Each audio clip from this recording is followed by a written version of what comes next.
Hi guys, कैसे हैं आप सब। उम्मीद करती हूँ आप सब खैरियत से होंगे। सो आज मैं आपके साथ एक कटलेट रेसिपी शेयर कर रही हूँ। आई होप आपको ये वीडियो अच्छी लगेगी।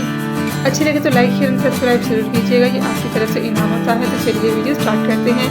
फर्स्ट ऑफ ऑल हम बॉइल पोटैटो लेंगे, देन हम इन्हें मैश कर लेंगे। मैश करने के बाद एक फ्राई पैन लेंगे और फ्राई पैन में हम 1 टेबल स्पून ऑयल ऐड कर देंगे और 1 टीस्पून गार्लिक ऐड कर देंगे, चॉप किया हुआ या पेस्ट ऐड कर दें।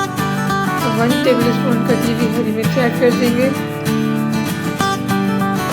फ्राई करने के बाद हम इसमें शिमला ऐड कर देंगे, बारीक कटी हुई, मैंने ग्रेट की है, आप चॉप भी कर सकते हैं। और अब हम इसे फ्राई करेंगे। फ्राई करने के बाद हम कुछ स्पाइसेस ऐड करेंगे। रेगुलर मसाले हैं,